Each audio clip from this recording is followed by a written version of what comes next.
আজকে আমি আপনাদেরকে এমন কিছু তথ্য জানাতে চাচ্ছি আপনাদের মাধ্যমে, সারা বাংলাদেশের সাধারণ জনগণ থেকে নিয়ে সর্বশ্রেণীর জনগণের যেন নলেজের জিনিসগুলো যায়। আপনারা জানেন 2009 সালে পিলখানায় একটা বিদ্রোহ নামে সাজিয়ে একটা হত্যাকাণ্ড ঘটে গেছে। আসলে এটা কোনো বিদ্রোহ না, আর যদি বিদ্রোহ করে থাকে তৎকালীন ফ্যাসিস্ট সরকার শেখ হাসিনা এই বিদ্রোহ করেছেন। এই শেখ হাসিনা তখন বিদ্রোহের নাম দিয়ে পিলখানাতে 57 সেনা কর্মকর্তা সহ সর্বমোট 74 জনকে হত্যা করেছেন, যা এখনো অনেক এটার সত্যতা রয়ে গেছে পদ্মার আড়ালে। প্রিয় সংগ্রামী ভাইরা, আপনারা জানেন পিলখানার ভিতরে এবং বাইরে মোট 54টা স্থাপনায়, পিলখানার ভিতরে এবং বাইরে সর্বমোট 54টা স্থাপনায় 18,519 জন বিডিআর সদস্যকে চাকরিচ্যুত করা হয়েছে। কিন্তু আপনারা পিলখানার ঘটনাটা জানেন, কিন্তু পিলখানার বাইরে বাকি 49টা স্থাপনার কথা আপনারা কেউ জানেন না। তাই আপনাদের মাধ্যমে আমরা সত্য জিনিসটা আমরা জানাতে চাচ্ছি।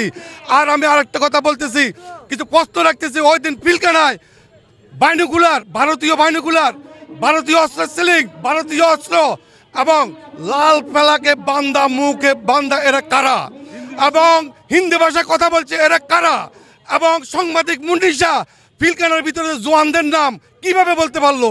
এবং আমার আরেকটা প্রশ্ন, বিক্ষুব্ধ জনতার বিক্ষুব্ধ সৈনিকের মধ্যে কিভাবে ওই দিন রাজনৈতিক নেতারা পিলখানা প্রবেশ করেছেন?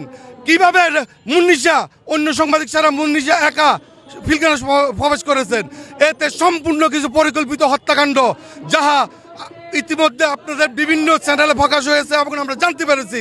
তাই আপনাদের মাধ্যমে জানতে চাই, 18,519 জন এবং 57 সেনা কর্মকর্তা 74 জন এবং রিমান্ডে আমাদের 47 জন বিডিআর অফিসার সহ সাধারণ জওয়ানদেরকে হত্যা করা হয়েছে, যা এটা আপনারা জানেন না।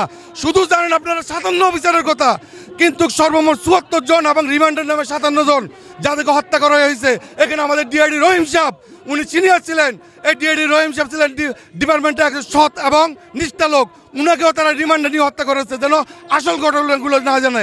তাই আপনাদের সম্মুখে আমরা চাই এই সত্য ঘটনাগুলো উঠে আসুক। আর বর্তমানে প্রজ্ঞাপন জারি করে যে স্বাধীন তদন্ত কমিশন গঠন করা হয়েছে, আমরা সাধুবাদ জানাচ্ছি।